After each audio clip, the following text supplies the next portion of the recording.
On the edge of a distant galaxy, far beyond the reach of most civilizations, there was a planet that many called inhospitable. Its surface was jagged, covered with rocky mountains and deep canyons that seemed to stretch endlessly. Harsh winds howled across the barren plains, carrying fine dust that stung the eyes and lungs of any living creature. The sky was a constant swirl of dark clouds, streaked with flashes of strange colors caused by the planet's unstable atmosphere. Water was scarce, and only the hardiest life forms could survive here. Yet, despite its dangers, a small alien species had made this world their home for countless generations. They had learned to adapt to the unforgiving conditions, developing unique ways to build shelters, gather food, and defend themselves from the planet's natural hazards. Life was never easy, but it was all they had ever known. The aliens themselves were not large or particularly strong compared to many species in the galaxy, but they were intelligent and resourceful. They had sharp minds capable of problem-solving and planning, and they had developed a society built around cooperation and mutual support. Every member had a role to play, from gathering scarce resources to maintaining the fragile balance of their settlements. Over the centuries, they had built a civilization that, though small, was sophisticated in its own way. They valued knowledge, survival, and the protection of their community above all else. Life was a daily struggle, but there was a rhythm to it, and for a long time, that rhythm had been enough to keep them alive. But everything changed when the predators arrived. These were not ordinary predators. They were monstrous creatures that had evolved in ways that made them nearly impossible to defeat. They were fast, strong, and highly intelligent, able to coordinate attacks with terrifying precision. They hunted not just for food but for control, attacking settlements, destroying homes, and killing anyone who dared resist. Over time, the aliens' carefully constructed communities began to fall one by one. No matter how clever or cautious they were, these predators seemed always one step ahead. Fear spread across the planet like a shadow, touching every village, every family, every individual. Nights became nights of hiding, and days became exercises in constant vigilance. That aliens could no longer tend their crops or gather food freely because the threat of attack was ever present. Survival had become a nightmare, and despair began to creep into even the strongest hearts. For years they tried to fight back. They built walls, traps, and weapons designed to harm the predators. They formed hunting groups, trained fighters, and patrolled the borders of their settlements. But every plan seemed to fail. The predators were relentless, adapting quickly to new strategies and overcoming every obstacle. They were creatures born of the harshness of the planet itself, shaped by generations of survival in a world where only the strongest and most cunning survived. Against such opponents, the aliens' efforts, no matter how brave, were almost always futile. Each failed attempt to fight back brought more loss, and the grief of losing friends and family weighed heavily on their spirits. It was during this period of fear and suffering that the leaders of the alien society began to consider a desperate option. They had heard stories of other species in the galaxy, species that were strong, ruthless, and capable of feats that seemed impossible to ordinary beings.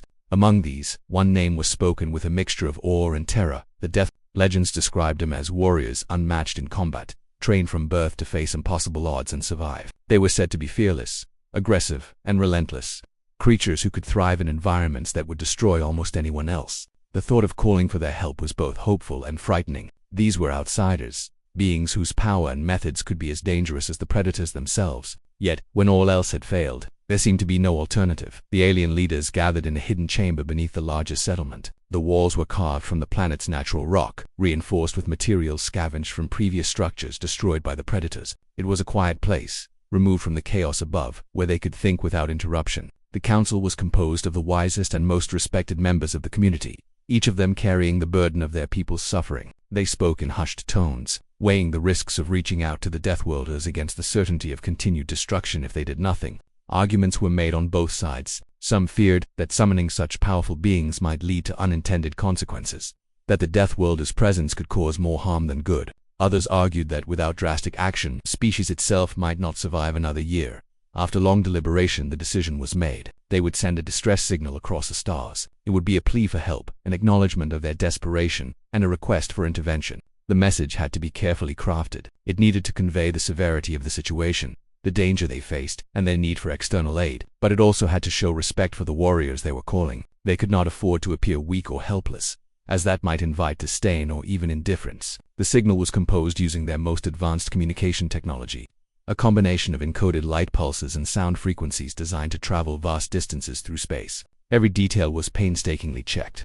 Every word weighed for its impact. When the signal was finally sent, the aliens waited in anxious silence. Days passed and the tension grew unbearable. Every strange sound, every flicker of light in the sky, made hearts race. They wondered if anyone would even receive their message, if the legends of the Deathworlders were real. or if they had only existed as stories to inspire hope in desperate times. In the meantime, life continued under the shadow of the predators. The aliens maintained their routines as best they could, though every moment was fraught with fear. Parents held their children close at night, farmers worked in hidden fields, and hunters moved silently through the rocky terrain, always alert to signs of danger. Finally, after what felt like an eternity, a response came. It was not just a signal, it was a ripple of power and presence that the aliens could feel in a way that went beyond sight and sound. The Deathworlders had received the message, and they were coming, far across the galaxy, on a planet known for producing warriors unlike any other. The elders of the Deathworlders Council gathered. They examined the distress call with a mixture of curiosity, calculation, and respect. They were aware of the danger that awaited them, but danger was something they embraced rather than feared. The planet that had sent the signal was a challenge, a test of skill and power, and they had never been ones to turn away from a challenge. The alien leaders could only watch as the signs of approaching ships appeared on the horizon. Massive, imposing vessels, designed for war and dominance, streaked across the sky with a precision that was both terrifying and awe-inspiring. The aliens felt a mix of hope and fear. These newcomers could be their salvation. But their arrival also meant that a force unlike anything they had ever encountered was about to step onto their world. The balance of power was about to shift dramatically, and no one could predict exactly how events would unfold. Even as the Deathworlders approached, the aliens understood that their lives were about to change forever. Their world, once a place of struggle against nature and predators, would now face a force that was far more powerful than anything they had imagined. The call for help, born out of desperation, had set in motion a chain of events that could either save their species or destroy it entirely. And in that quiet, tense moment, the aliens could only cling to a fragile hope, believing that these legendary warriors would bring the strength and fury needed to turn the tide in their favor. When the Deathworlders finally arrived, the aliens could hardly believe their eyes. The sky above their settlements, once empty except for the occasional storm or flying creature, was now filled with enormous starships descending slowly but deliberately. Each vessel was a marvel of engineering, unlike anything the aliens had ever seen. Their surfaces were sleek and dark, reflecting the harsh light of the planet's unusual sun. The ships moved with a strange grace, defying the wind and dust storms, and they carried an aura of power that made the very ground beneath seem to tremble. The aliens watched from their hiding places, hearts pounding, unsure whether to feel hope or fear.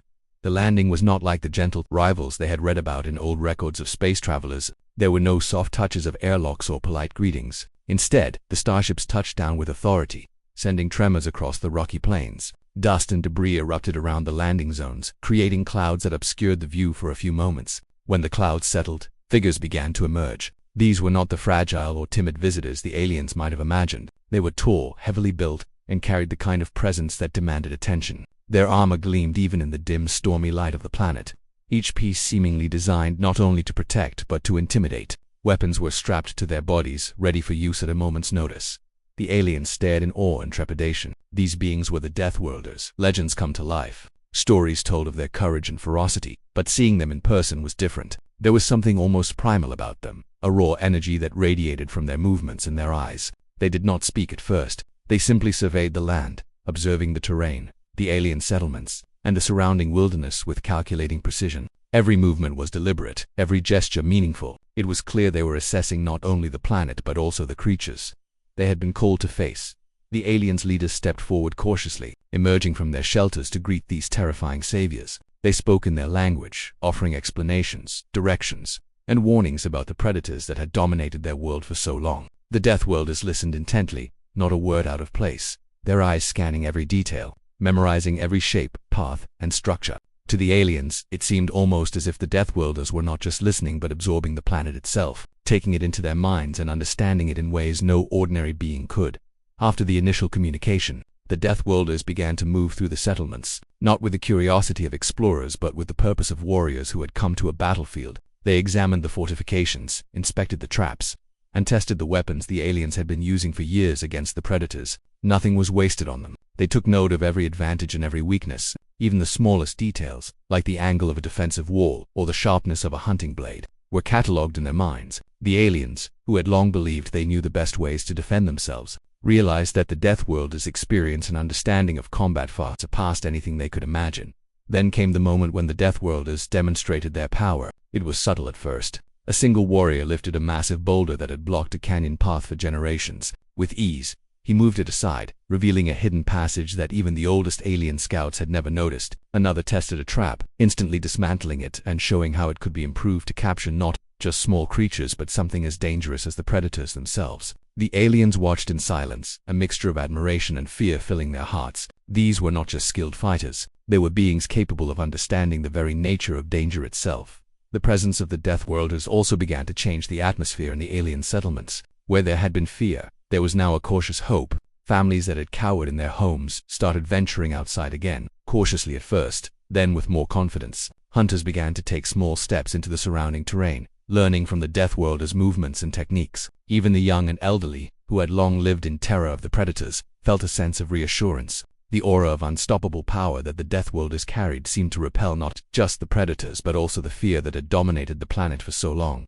Yet, despite this hope, there was an undercurrent of tension. The Deathworlders were not gentle beings. Their methods were direct, their training harsh, and their approach to threats brutal. The aliens quickly realized that these warriors were not here to negotiate or pacify. They were here to fight, to dominate, and to destroy anything that threatened the planet's stability. For some of the more cautious aliens, this realization was frightening. What if the Deathworlders decided the predators were not the only problem? What if they turned their fury on the settlements themselves, mistaking fear for weakness? The uncertainty kept everyone on edge. The first encounters with the surrounding Envia, Ironment, highlighted the Deathworlders' adaptability. Unlike the aliens, who had spent generations learning the ways of the planet, the Deathworlders approached the terrain as if it were a challenge to be conquered. They climbed cliffs with ease, navigated canyons at a speed that made the aliens dizzy just to watch, and moved through the jagged plains with almost unnatural coordination. They observed patterns in the winds, studied the behavior of smaller creatures, and used every detail to anticipate potential threats.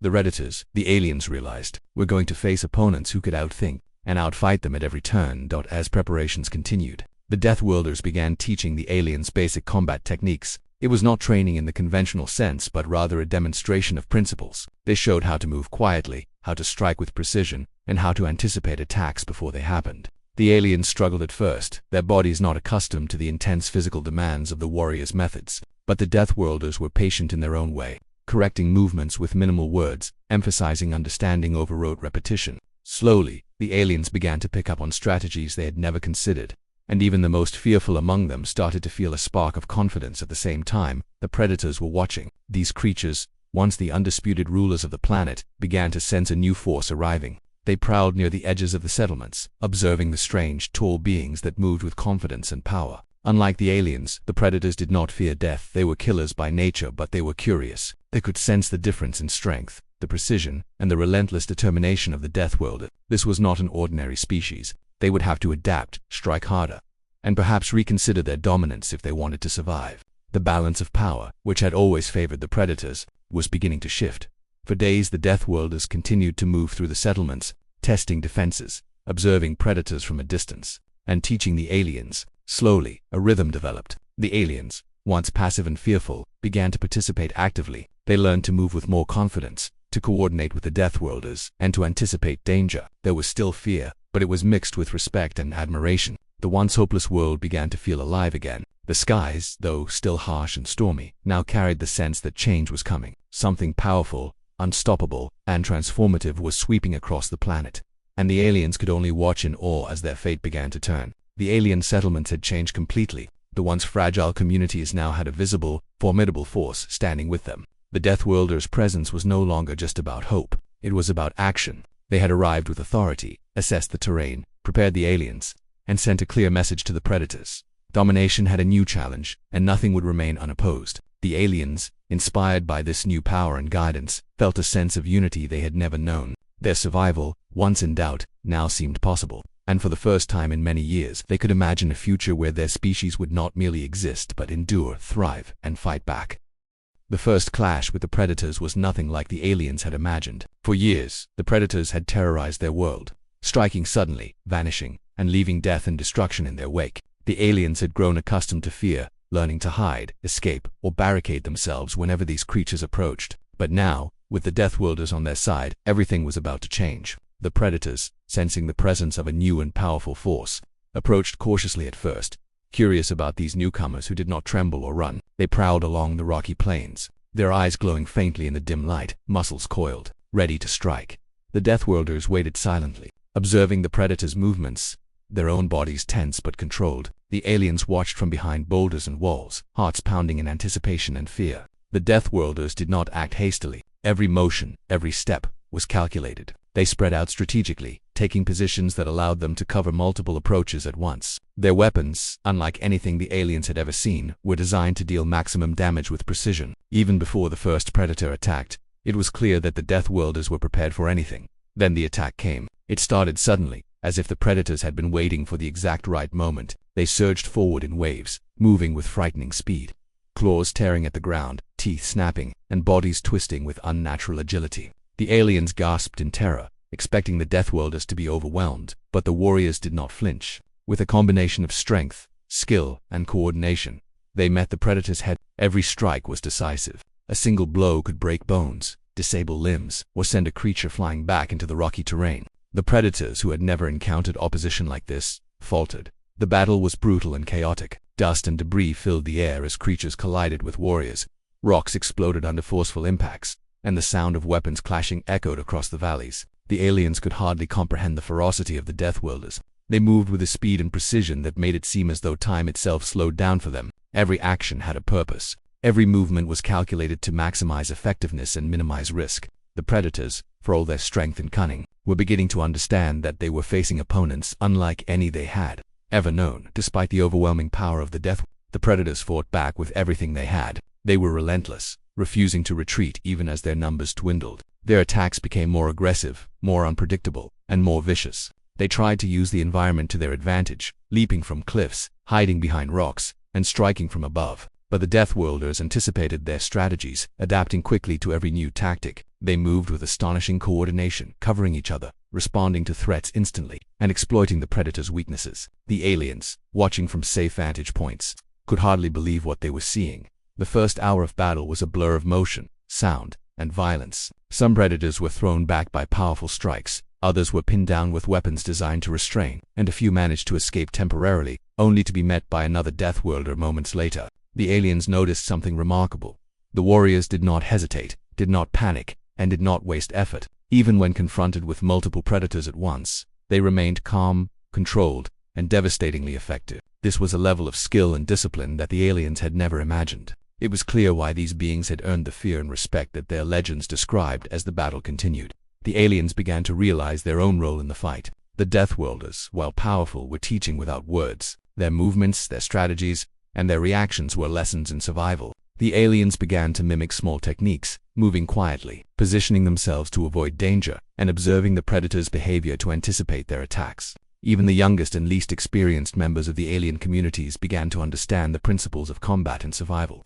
Learning from the Deathworlders simply by watching, fear was still present, but it was now accompanied by knowledge and the growing realization that victory was possible.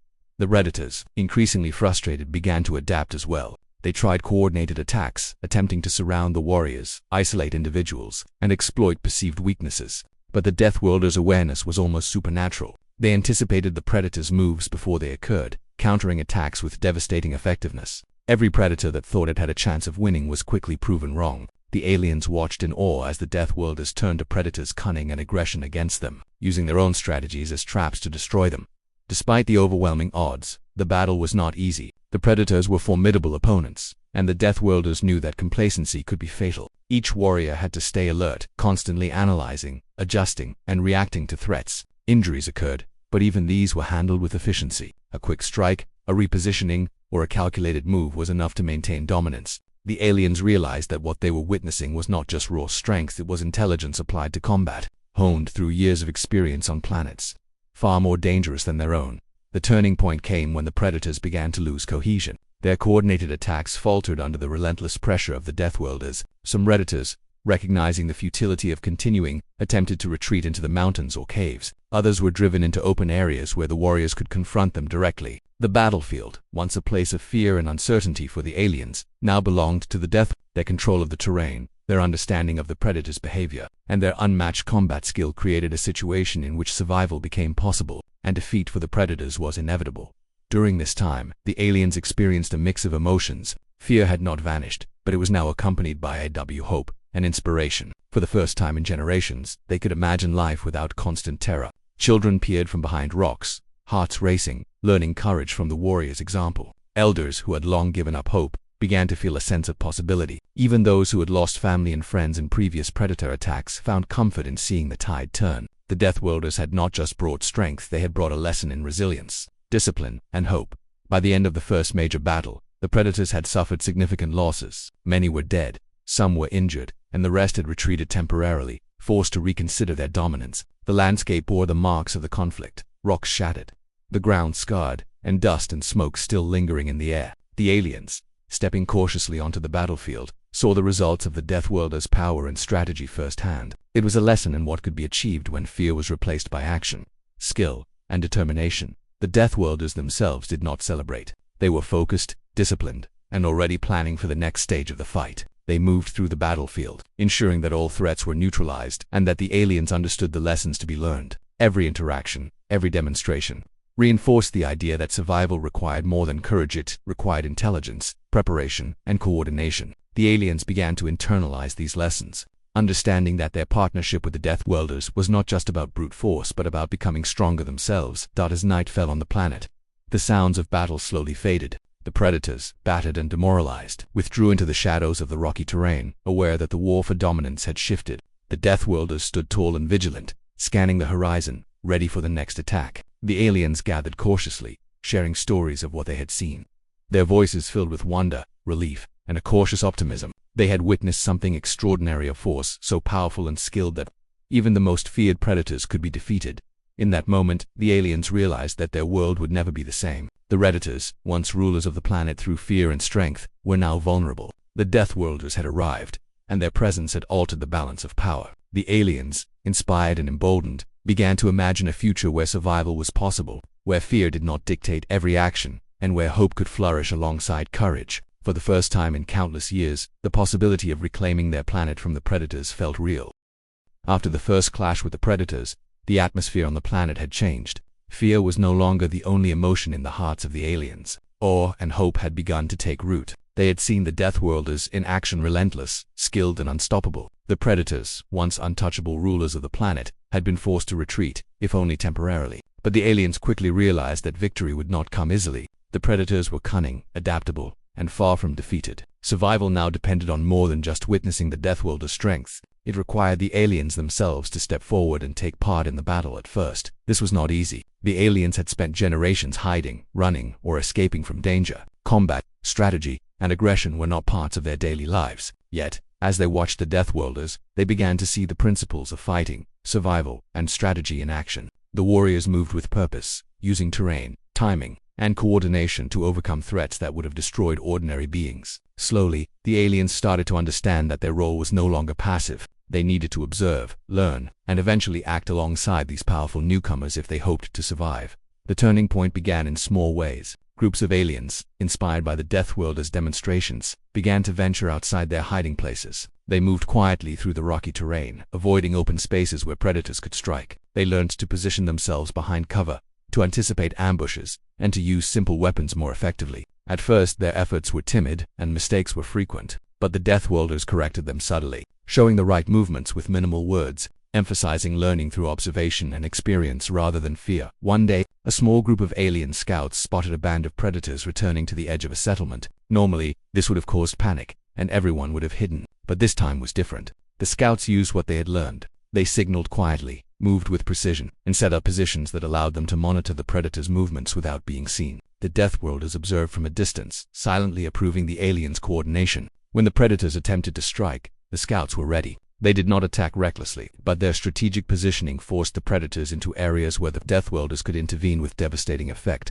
It was the first demonstration of true teamwork between the aliens and the warriors. As more aliens joined the efforts, confidence spread through the settlements. Children who had once hidden in fear now watched training exercises, mimicking movements and learning basic survival techniques. Young adults, who had long been limited to gathering resources and maintaining shelters, began practicing defensive strategies, shadowing the Deathworlders as they moved through dangerous terrain. Even the elders, who had once doubted any chance of survival, contributed by sharing knowledge of the land, secret paths, and predator behavior that the Deathworlders could use to their advantage. The planet, once defined by fear and helplessness, was beginning to feel alive with determination.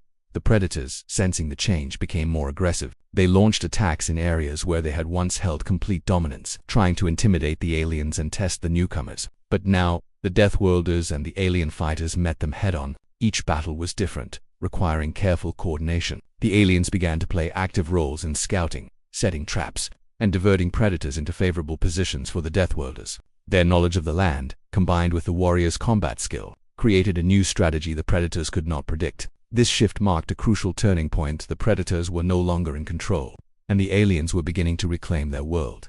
The alien communities themselves began to transform. Structures that had once been purely defensive now became training grounds. Open spaces were used for drills and strategic exercises. The Deathworlders oversaw these activities, but the aliens quickly took initiative. They started improvising tactics, setting up ambush points, and learning how to communicate silently during combat situations. This self-directed participation empowered the aliens. They realized that survival was not something handed to them, it was something they could fight for and achieve themselves, especially with guidance from the Deathworlders. One significant moment occurred when a larger group of predators attempted a coordinated attack on a remote settlement. The aliens, now confident enough to contribute meaningfully, prepared a defensive strategy in conjunction with the Death. Using signals, they arranged positions, set traps, and planned escape routes to manipulate the predators' movements. The battle was intense, with dust and debris filling the air, shadows moving across rocky cliffs, and the sounds of snarling predators echoing through the valleys. But the combination of the Deathworlders' skill and the alien strategic insight proved overwhelming. Predators were forced back, suffering losses they had never anticipated, while the alien fighters gained their first true experience of effective teamwork and victory. The impact on the alien society went beyond physical survival. The experience instilled courage, self-reliance, and a sense of purpose. For generations they had felt powerless, controlled by fear and the dominance of the predators. Now, they were participants in shaping their own destiny. They learned that knowledge, preparation, and courage were as vital as strength. Even those who had been too afraid to step forward initially began to find ways to contribute, sometimes by carrying supplies, signaling movements, or observing patterns in predator behavior. Every role, no matter how small, mattered, and every contribution strengthened their communities. The predators, growing frustrated and desperate, tried to retaliate with greater cunning. They coordinated attacks that aimed to separate the Deathworlders from the aliens, hoping to exploit any weakness. But the new alliance between species proved resilient. The aliens had learned not only tactics but also patience and timing. They moved in unison with the Deathworlders, using strategy over sheer force. Predators found themselves trapped, misled, or outmaneuvered at every turn. The shift in power was undeniable. The predators were no longer dominant, and the aliens, once weak and defenseless, were beginning to assert control over their own environment.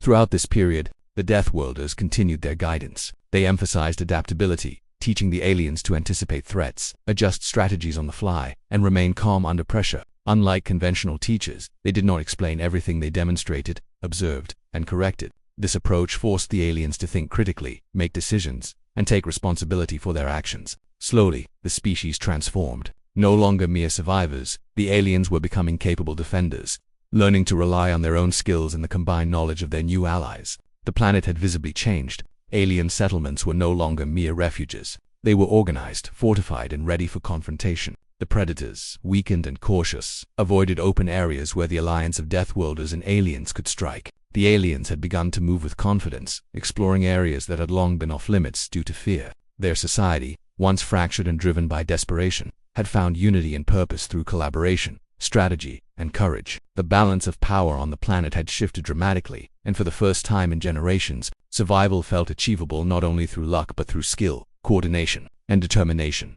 This turning of the tide was more than a military success, it was a cultural transformation. The aliens, once defined by fear and dependence, had begun to redefine themselves. They were learning that courage, knowledge, and collaboration could overcome even the most fearsome threats. The Deathworlders, though still the dominant force, had successfully taught their allies how to fight, adapt, and think strategically. The predators, once unchallenged masters of the planet, were now forced to respect the strength and resilience of a species that had once been weak in that moment. As the sun dipped below jagged mountains and the wind carried a quieter, more hopeful tone across the plains, the aliens understood that the fight was far from over. Yet, they also understood that they had changed. The first steps toward reclaiming their planet had been taken, and the lessons learned from the Deathworlders would guide them through the challenges ahead. Fear had not disappeared entirely, but it had been replaced by determination, skill, and hope. For the first time in memory, the alien species believed that their world could be saved and, perhaps, even prosper against the relentless predators that had once ruled them.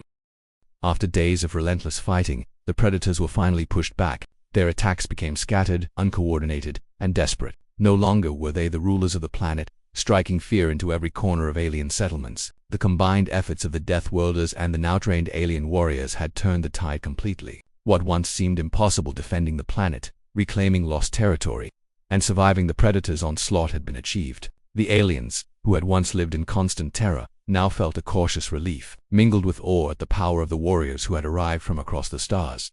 The landscape bore the marks of battle. Rocks were shattered, canyons scarred, and dust still hung in the air. The alien settlements, though damaged, stood firm, a testament to the perseverance and courage of the people who lived there. Families emerged from hiding, cautiously at first, then with growing confidence. Children ran into open spaces, marveling at the calm that had finally returned. Elders walked among the fields, inspecting homes and buildings, grateful that the Deathworlders' presence had brought safety. Even the smallest members of the alien species, who had hidden under beds or behind walls for fear of predators, now ventured out, learning that the world could be faced with courage. The predators, though still present in some areas, no longer dared to attack openly. They lurked in shadows, watching, but every encounter now ended in their defeat. The Deathworlders, relentless and precise, ensured that every threat was neutralized. Their methods were efficient and final, leaving no chance for predators to recover and strike again. The aliens observed closely, taking note of strategies and tactics, learning from every action. The planet, once dominated by fear, was now slowly transforming into a place where life could continue with hope, preparation, and determination. The Deathworlders themselves did not linger unnecessarily. Their mission, while successful, was always about leaving their allies capable of defending themselves. They moved through the settlements, ensuring that the aliens had learned the essential skills to survive on their own. They trained the remaining warriors, showing how to anticipate predator attacks, set effective traps, and move with stealth and precision. Even in victory, their lessons were ongoing, emphasizing that survival was a continuous process, not a single event. The aliens absorbed everything, realizing that their future depended on applying what they had learned long after the Deathworlders departed. The bond between the aliens and the Deathworlders grew strong. Though from entirely different worlds, they had fought side by side, shared danger, and relied on each other in life or death situations. The aliens had once doubted their own abilities, believing that survival was beyond their reach. Now they understood that courage, strategy, and teamwork could overcome even the most fearsome threats. Respect and trust had formed between the two species, a connection that would shape the way the aliens approached their world from that day forward. Even as the immediate danger of the predators lessened, the aliens did not become complacent. The lessons learned were applied to rebuilding settlements, securing vital resources, and training the next generation of defenders. The Deathworlders emphasized preparedness, showing that victory was fragile if vigilance was lost. They taught the aliens to patrol, communicate silently, and understand patterns in predator behavior, ensuring that the balance of power would remain in their favor. The aliens, once passive and fearful, were now active protectors of their planet, capable of facing challenges with intelligence and courage. One of the most remarkable changes was in the alien children. They had grown up in an environment of constant fear, never imagining a life without predators controlling their every move. Now, they ran freely, imitating the techniques of the Deathworlders, practicing stealth, and learning basic combat principles. The adults guided them, incorporating lessons into daily life so that knowledge became part of the culture. For the first time, an entire generation could grow up not under terror, but under understanding, courage, and confidence. The society, once fragile and dependent, was now being reshaped into a community capable of resilience, strategy, and defense. The predators, though weakened, continued to lurk in hidden corners of the planet. They were dangerous, intelligent, and not easily defeated completely. But the shift in power was undeniable. Where once they dominated through fear, now they faced a world that could resist, fight back, and survive. The aliens' courage and coordination, coupled with the Deathworlders' guidance, had created a force capable of protecting the planet indefinitely. The predators learned, as the aliens had, that their supremacy was no longer guaranteed. Every step the aliens took in defending their homes was a reminder that the age of fear had ended. As the Deathworlders prepared to leave, the aliens gathered to honor them. There were no elaborate ceremonies. This was a culture that valued action over ritual, but there was deep gratitude in every gesture. The elders spoke of the warrior's strength, courage, and wisdom. Children offered simple tokens of respect, imitating gestures they had observed during training. The Deathworlders accepted quietly, acknowledging the appreciation with nods and solemn stares. Their mission was complete, but the bond between species had been forged in the fires of battle, creating a legacy that would endure far beyond their departure. When the Deathworlders finally departed, the aliens watched as massive starships ascended into the sky, disappearing among the swirling clouds and distant stars. There was a sense of loss at the departure of such powerful allies, but also confidence in the abilities they had gained. They now understood that they were capable of defending their planet, rebuilding their homes, and preparing for future threats. The alien society had transformed, shaped by the lessons learned and the courage developed in the crucible of battle. What had once been a world ruled by fear was now a world of vigilance, knowledge, and possibility. The survivors reflected on the ordeal, recognizing that their world would never be the same. Generations of fear and helplessness had been replaced by knowledge, courage, and resilience. Every alien, from the youngest child to the oldest elder, had learned to value strategy, coordination, and preparation. Communities became stronger, better organized, and more capable of defending themselves. The predators, once the uncontested rulers of the planet, were now a force to be managed rather than a threat that could dominate. The aliens had claimed not just victory, but empowerment, understanding that survival was a combination of courage, intelligence, and unity. The story of the Deathworlders' arrival spread quickly across the planet. Even those who had been distant from the battles heard tales of their power, ferocity, and discipline. The aliens shared stories of the first clash, the training, and the eventual victories. These stories were told repeatedly, reinforcing lessons learned, inspiring courage, and reminding every member of the community that even the most fearsome challenges could be overcome. The legend of the Deathworlders became part of the cultural memory, a symbol of hope, strength, and the possibilities that arise when courage meets opportunity. In the end, the alien society understood that survival was not just about defeating predators, but about learning, adapting, and maintaining vigilance. They had been saved, not only by the Deathworlders' power, but by their willingness to participate, to learn, and to embrace their own potential. Their world had been transformed from a place of fear and despair into a society capable of resilience, intelligence, and hope. The predators, once rulers of the land, were now cautious, forced to respect a species that had learned to fight back with strategy, courage, and unity.